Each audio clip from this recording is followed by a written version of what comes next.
देखिए green TV YouTube पर भी, बस सब्सक्राइब करें और बेल आइकन दबाएं। नमस्कार दोस्तों, स्वागत है आप सभी का किसान बुलेटिन में और मैं हूं आपके साथ पारुल यादव।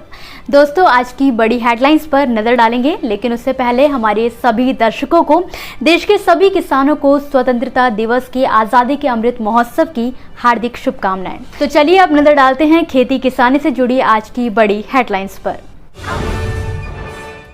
खाद की कालाबाजारी पर बिहार सरकार लगाएगी रोक, सख्त कदम उठाते हुए 858 विक्रेताओं के खिलाफ की कार्रवाई। किसानों को केंद्र सरकार ने एक बार फिर दी बड़ी राहत, अब इस तारीख तक सम्मान निधि के तहत KYC करवा पाएंगे किसान। गेहूं व धान की जगह अब 3M की खेती को बढ़ावा देगी ICAR। जानिए क्या है इसके पीछे वजह। खबरों पर विस्तार से नजर डालेंगे, लेकिन उससे पहले ग्रीन टीवी के साथ जुड़े कुछ प्रगतिशील किसानों में शुमार उत्तराखंड के मशहूर जैविक किसान नरेंद्र सिंह मेहरा जी की तरफ से आप सभी के लिए एक संदेश है और मैं चाहूंगी कि आप सभी एक बार जरूर सुने। नमस्कार, मैं नरेंद्र सिंह मेहरा उत्तराखंड से। आजादी के अमृत महोत्सव के इस पावन अवसर पर मुझे ग्रीन टीवी इंडिया के माध्यम से आप सभी लोगों से रूबरू होने का एक शुभ अवसर मिल रहा है। मैं इस अवसर पर अपने देश के समस्त किसान बंधुओं को और साथ ही ग्रीन टीवी इंडिया की पूरी टीम को, जो रात दिन किसानों के लिए कार्य कर रही है, इस स्वतंत्रता दिवस की हार्दिक बधाई और शुभकामनाएं प्रेषित करता हूं। बंधुओं, जैसा कि आप सभी लोगों को ज्ञात है कि मैं एक जैविक और प्राकृतिक खेती करने वाला किसान हूं और मेरा आप लोगों को संदेश है कि हम सब लोग मिलकर इस देश को जैविक खेती की ओर अग्रसर करने के लिए अपना सहयोग प्रदान करें। धन्यवाद। इस समय देश में किसान खरीफ फसलों की खेती काफी जोरों से कर रहे हैं। धान की रुपाई की प्रक्रिया भी खेतों में लगभग शुरू हो चुकी है। इसी कड़ी में किसानों के बीच खाद की मांग में भी तेजी आ गई है, लेकिन खाद की कालाबाजारी के चलते किसानों को ना तो समय रहते खाद की आपूर्ति हो पा रही है और ना ही उन्हें संकट से निपटने के लिए कोई दूसरा उपाय नजर आ रहा है, जिसको देखते हुए बिहार सरकार इस बार अलर्ट मोड पर नजर आ रही है।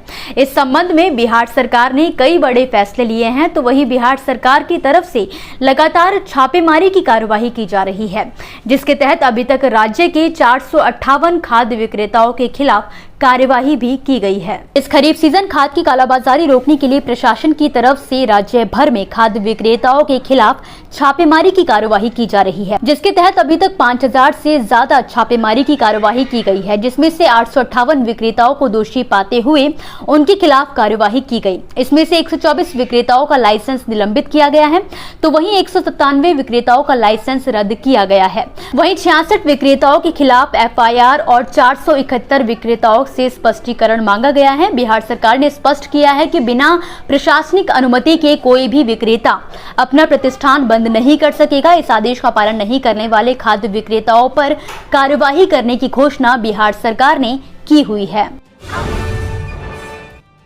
केंद्रीय कृषि व किसान कल्याण विभाग ने PM किसान सम्मान निधि योजना को लेकर एक अहम फैसला लिया है। असल में कृषि मंत्रालय की तरफ से इन दिनों PM किसान की 12वीं किश्त जारी किए जाने को लेकर तैयारियां जोर शोरों पर हैं। इस बीच कृषि मंत्रालय ने उन लाभार्थी किसानों को एक मौका और देने का फैसला किया है जिन्होंने अभी तक अपने बैंक खातों की eKYC नहीं कराई है। ऐसे किसान अपने बैंक खातों की eKYC अब 31 अगस्त तक करा सकेंगे, जिसको लेकर कृषि मंत्रालय ने PM किसान की वेबसाइट पर आधिकारिक घोषणा कर दी है। केंद्र सरकार के PM किसान सम्मान निधि के तहत 12 करोड़ से ज्यादा किसानों को साल में 6000 रुपए दिए जाते हैं। ये राशि 4-4 महीने के अंतराल पर, यानी कि एक साल में 3 किश्तों में किसानों को दी जाती है। केंद्र सरकार ने ऐसे कई किसानों को भी PM किसान सम्मान निधि की 11वीं किश्त जारी की थी, जिन्होंने योजना के तहत पंजीकृत बैंक खाते की eKYC नहीं कराई थी। लेकिन अप्रत्यक्ष रूप से केंद्र सरकार ने स्पष्ट कर दिया है कि 12वीं किश्त के लिए लाभार्थी किसान किसी भी सूरत में eKYC करा लें, वरना उन्हें आगे योजना के तहत लाभ पाने में मुश्किल का सामना करना पड़ सकता है। जाहिर है कि प्रधानमंत्री किसान सम्मान निधि योजना के तहत देश के किसानों को सरकार की तरफ से हर 4 महीने के अंतराल पर 2000 रुपए की किश्त उनके बैंक खातों में आर्थिक सहायता के तौर पर भेजी जाती है। लेकिन इसमें हो रहे फर्जीवाड़े को रोकने के लिए सरकार ने eKYC को अनिवार्य कर दिया है। महिला किसानों का दबदबा अब देश में बढ़ता जा रहा है और इसी कड़ी में बिहार के बांका जिले की रहने वाली प्रगतिशील महिला किसान रिंकू देवी जी भी मशरूम की खेती से खेती में नए आयाम गढ़ रही हैं। तो चलिए आजादी के अमृत महोत्सव पर एक नजर हम उनके भी संदेश पर डालते हैं। नमस्कार, मैं रिंकू देवी बांका जिला बिहार से हूँ।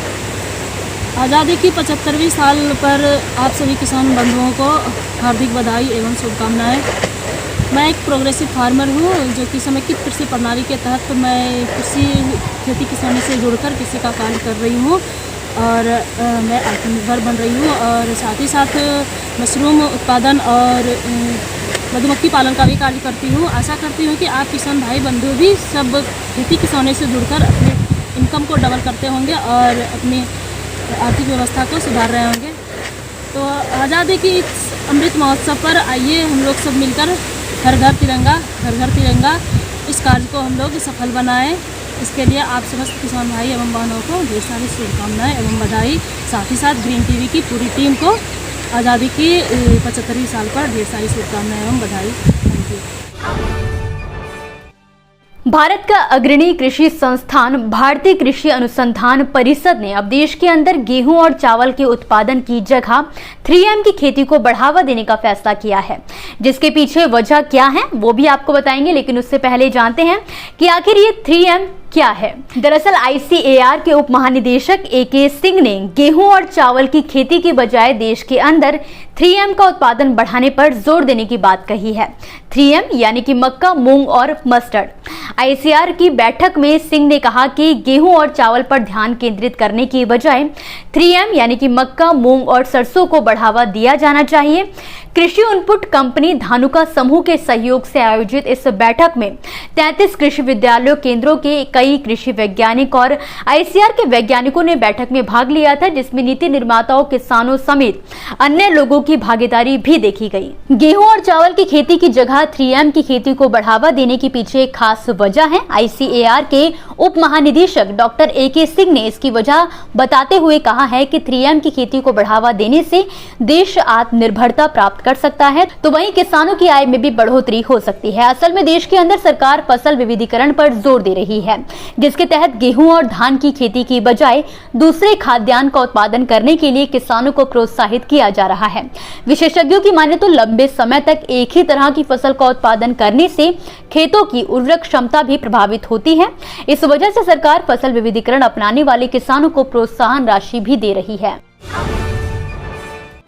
नमस्कार। स्वतंत्रता दिवस के अमृत महोत्सव के उपलक्ष्य में मैं हर्ष सिंह डंगवाल उत्तराखंड के जिला नैनीताल के मुक्तेश्वर पर्वतीय क्षेत्र से सभी किसान भाइयों और बहनों तथा ग्रीन टीवी की संपूर्ण टीम का हार्दिक अभिवादन और बधाई प्रस्तुत करता हूँ।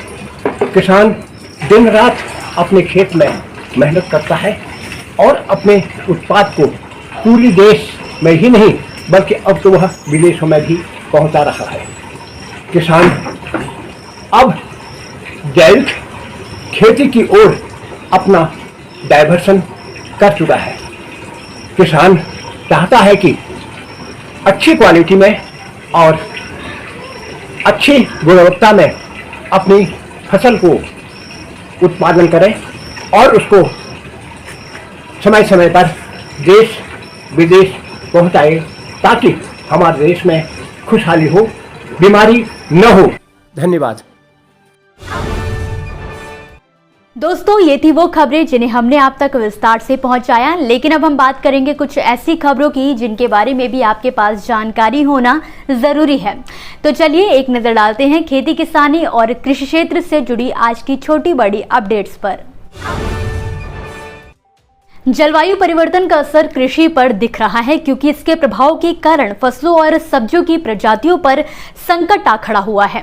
यही कारण है कि धान की किस्मों में कम होती जा रही हैं और उड़ीसा के आदिवासी बहुल कोरपू जिले में ये समस्या सामने आ रही है, जहां पर चावल की किस्में बेहद कम हो गई हैं, क्योंकि पहले यहां पर किसान 1745 किस्मों की चावल की खेती करते थे, लेकिन अब किसान केवल 175 किस्मों के धान की ही खेती कर पा रहे हैं।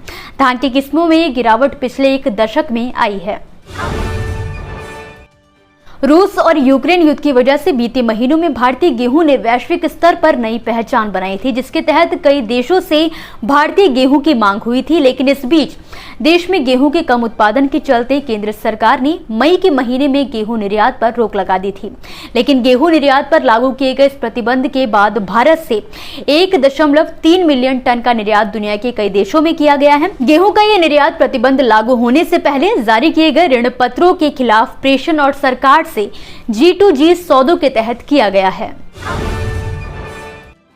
केले की मांग बारहमासी होती है, लेकिन इस साल उत्पादन में कमी और मांग में बढ़ोतरी के कारण केले की रिकॉर्ड कीमतें किसानों को प्राप्त हुई हैं। समय समय पर किसानों को 2,500 रुपए प्रति क्विंटल की दर से मिल रहा था, इसलिए उत्पादन कम होने पर भी कीमत बढ़ने से किसान संतुष्ट थे।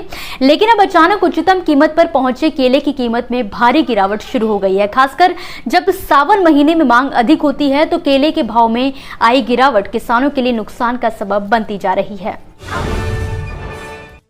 महाराष्ट्र में इस साल खरीफ सीजन में मुसीबतें कम होने का नाम नहीं ले रही हैं। राज्य में कपास और सोयाबीन की फसलें बड़े पैमाने पर उगाई जाती हैं, लेकिन इस साल किसानों को विभिन्न संकटों का सामना करना पड़ रहा है।